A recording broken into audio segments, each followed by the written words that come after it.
경찰의 음주 측정을 거부한 혐의로 기소된 남원시 공무원에 대해 검찰이 징역 1년 6개월을 구형했습니다. 검찰은 음주 측정을 거부한 동영상 등 입증할 증거가 충분하다고 밝혔습니다. 부안군이 시공사를 제대로 검증하지 않고 허가를 내준 건물이 숙박시설로 운영되고 있어 논란입니다. 새만금 개발청이 새만금 관광레저 복합단지 개발을 위한 사업자를 공모합니다. 공모 기간은 12월 2일까지입니다. 한국화의 예술적 가치를 재조명하는 특별기획 전시 거장들의 하모니 한국화 살아 숨쉬다가 오는 12일 정읍시립미술관에서 열립니다.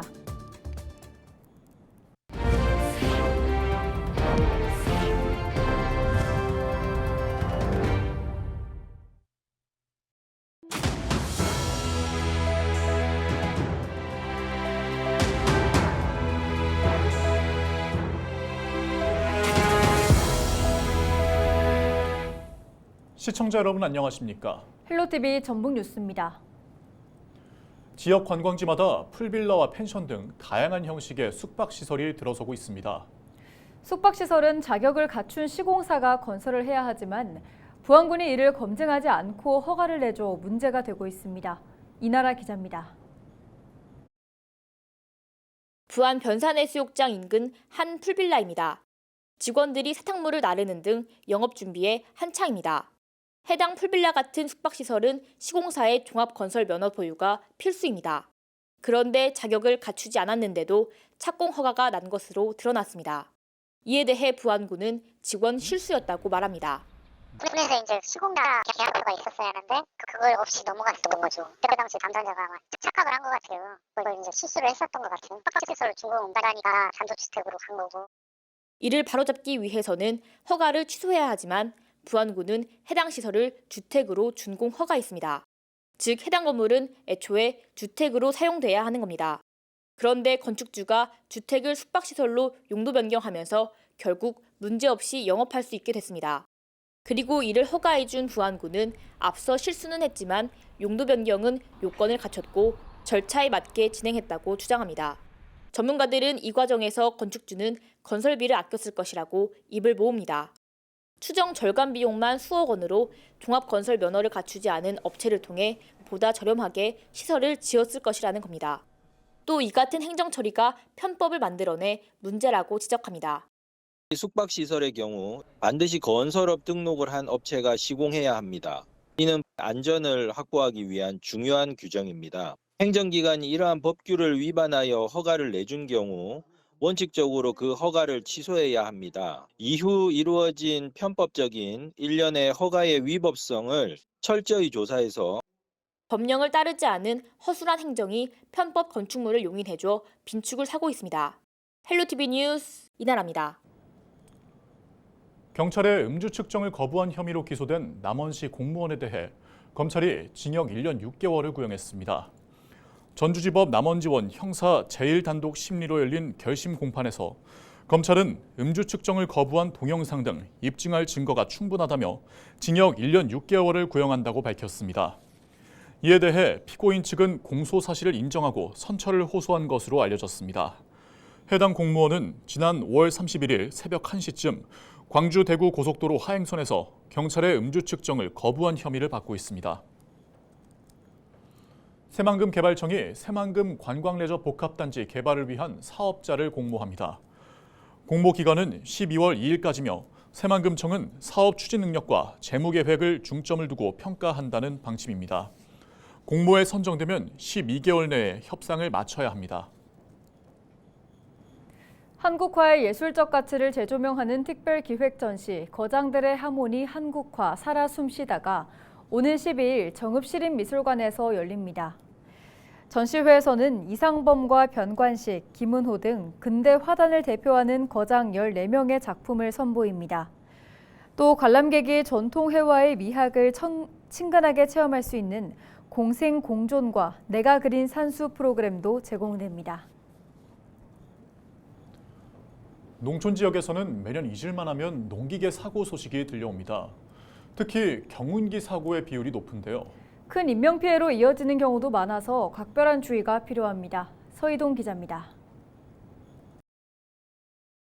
지난 3월 16일 강원도 원주시에서 80대 A씨가 본인이 몰던 경운기에 깔려 목숨을 잃는 사고가 발생했습니다. 지난달 23일에는 전북 임실군의 한 농로에서 경운기가 쓰러져 80대 B씨가 왼쪽 다리를 크게 다치는 등 경운기 사고가 끊이질 않습니다. 농촌진흥청이 지난해 전국 12,000농가를 대상으로 발생한 농기계 신체 손상 사고를 조사한 결과 경운기 사고 비율이 24%로 가장 높았습니다. 경운기 사고가 계속되는 이유는 무엇일까? 경운기는 일반적인 차량과는 다르게 완충 장치가 없고 탑승자가 외부에 완전히 노출돼 있습니다. 따라서 노면 상태가 고르지 못하거나 경사로, 급회전 구간 등에서 운전자가 튕겨나갈 위험이 있습니다. 안전속도보다 빠르게 운행하는 경우는 더욱 위험합니다. 또 농가에서는 경운기를 운송수단으로 사용하는 경우가 많은데 오래된 기기가 많고 대부분 고령층이 이용하는 점도 사고 원인의 하나로 지목됩니다. 힘이 딸리신 분들이 갑자기 들어닥친 차라든가 이런 걸 어떤 카브로 돌 때나 이런 데서 못해서 도랑에 빠져서 다치는 분, 차하고 부딪혀서 다치는 분, 이게 경비도 노화돼가 더 잘 안 듣고 브레이크라든가 이런 게 많이 밀리잖아요. 이 밖에도 경운기는 주행 방향을 조작하는 조향 클러치가 평지일 때와 내리막일 때 반대로 작동하기 때문에 급할 때는 제대로 다루지 못하는 경우도 발생합니다. 농가에서 이제 10년, 20년씩 운전을 하신 분들도 반대다 보니까 이제 갑작스럽게 헷갈려서 급작스럽게 사고가 나는 경우가 굉장히 많으십니다. 그래서 농로나 이런 곳에 운행하실 때는 좌우를 항상 잘 살피시고 조작이 반대로 된다는 걸 항상 생각하시고. 경운기는 운전면허 없이 누구나 운행할 수 있기 때문에 충분한 연습과 안전수칙 숙지 없이 작동하면 쉽게 사고로 이어질 수 있습니다. 경운기 사고 예방을 위해 음주운전을 하지 말고 커브길에서는 서행을 해야 하며 운전자 한 명만 탑승을 하고 반사판을 부착을 하고 일몰시 운전을 자제해야 합니다. 전문가들은 평소에 익숙한 농기계라도 피곤하거나 몸 상태가 좋지 않을 때는 조작을 삼갈 것을 당부합니다. 헬로티비 뉴스 서희동입니다. 제10회 동편제 마을 국악거리 축제가 오는 7일부터 이틀 동안 남원 비전마을에서 열립니다. 이번 축제는 제51회 대한민국 춘향국 대전 대통령상을 받은 이소영 명창과 노름마치 예술단의 소리 무대를 시작으로 김유리 명창과 한국형 관악밴드인 피리밴드 저클의 국악 콘서트도 이어집니다. 남원시 관계자의 인터뷰 직접 들어보시죠. 이번 국악거리 축제에 오셔서 명인 명창의 국악 공연과 다양한 장르의 국악과 음악 공연을 마음껏 즐겨보시기 바랍니다. 국악거리 축제가 열리는 비전 전촌마을은 가왕 송흥록 선생과 국창 박초월 생가, 또 국악의 성지가 위치한 판소리 명창들의 고향이자 동편제 태자리로 유명한 곳입니다.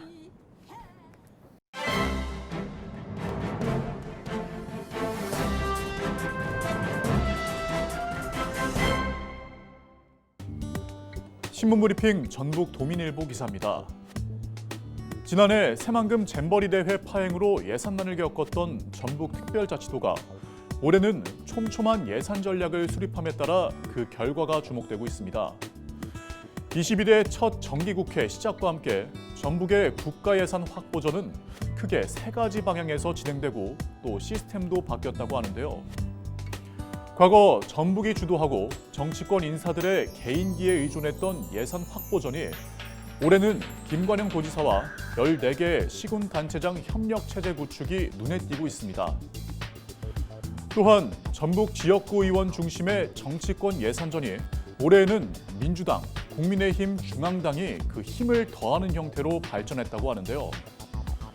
우선 정치권은 더불어민주당 예산조정소위 위원으로 내정된 윤준병 국회의원과 국민의힘 조배숙 예결위원이 전북 국가예산 확보에 천병으로 나선다고 합니다. 윤준병 의원은 지난 21대 국회 때 의원회관에 마련해 놓은 전북 도민청의 역할을 크게 확대하고 또 활성화할 계획이라고 신문은 전했습니다.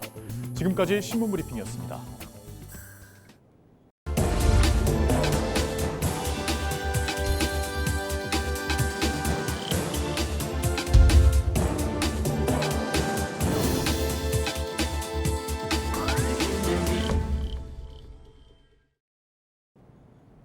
케이블 TV 공동기획 지역을 살려라 시간입니다.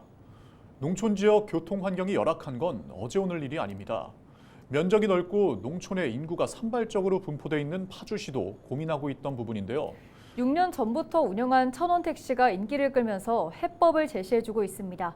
딜라이브 전병천 기자의 보도입니다. 파주의 한 농촌 지역에 사는 권영열 씨가 어디에 전화를 겁니다.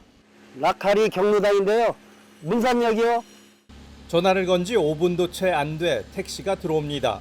대중교통이 불편한 지역 주민들을 위해 운영하는 천원 택시입니다.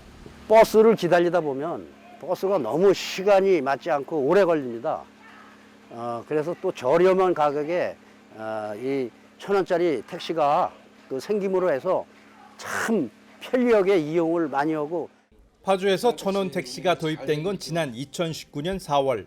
농촌이나 오지마을 등 대중교통 취약지역 12곳을 대상으로 운행을 시작해 지난 7월까지 63곳으로 확대될 정도로 인기가 높습니다. 최초 했을 때 이제 일일 평균 이용 인원수가 34명인데 지금 현재 평균으로 했을 때는 380명, 뭐 이제 1200%까지 이제 증가를 한 그런 부분이고요. 앞으로 파주시에서도 이런 그 주민들의 수요에 맞춰가지고 더욱더 확대해가지고 오전 9시부터 오후 5시까지 하루 2차례 이용이 가능하고 해당 지역 주민은 1,000원만 내면 나머지는 지자체가 부담합니다.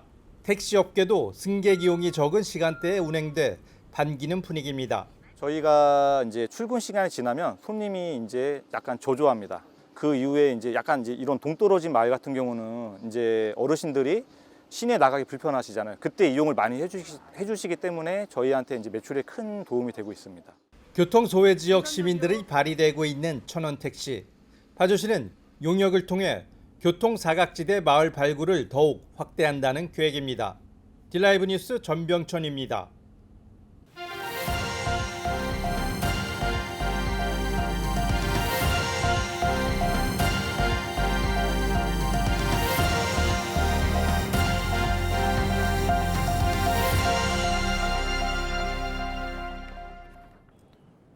정읍시가 지난 2일 국가 등록 문화유산으로 등록된 홍제일기를 쓴 기행현의 후손에게 등록증을 전달했습니다.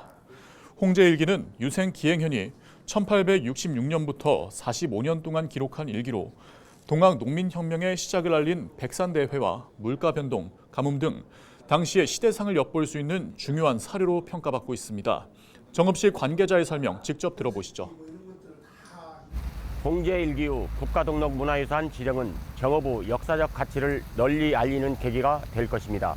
앞으로도 소중한 문화유산을 보존하고 활용하여 시민에게 역사교육 기회를 제공하겠습니다. 이로써 정읍시는 동학농민군 한달문 편지에 이어 11번째 국가등록문화유산을 보유하게 됐습니다. 제2회 김제 세로보미 축제가 오는 6일부터 이틀간 열립니다. 이번 축제는 자원순환, 깨끗한 지구를 향한 열정을 주제로 80여 개 자원순환 프로그램이 운영됩니다. 또 통컵을 가지고 축제장을 방문하면 아이스티를 무료로 제공하고 폐 건전지를 가져오면 새 건전지로 교환해 줍니다. 환경시민단체가 새만금 해수 유통과 기본계획에 대해 공개토론회를 제안했습니다. 새만금 상시 해수유통 전북서명운동본부는 4일 전북특별자치도청 앞에서 기자회견을 열고 새만금 상시 해수유통을 요구하는 서명운동에 2만 5천여 명이 참여했다고 전했습니다. 이들은 서명운동을 통해 생태 보존에 대한 도민들의 뜻을 확인했다며 정부와 전북자치도의 새만금 기본계획 변경 일방 추진을 멈추고 토론에 나설 것을 촉구했습니다. 김제시의회가 제282회 임시회를 앞두고 집행부와 정례 간담회를 가졌습니다. 시의회는 이달 6일부터 8일 동안 임시회를 운영하기로 하고 조례안 12건 등 총 24개 안건을 처리하기로 했습니다. 이날 간담회에서는 특히 청년 농촌 보금자리 조성 사업과 기초생활 거점 조성 사업 추진 계획안에 대한 논의가 중점적으로 이루어졌습니다. 뉴스를 마칩니다. 고맙습니다.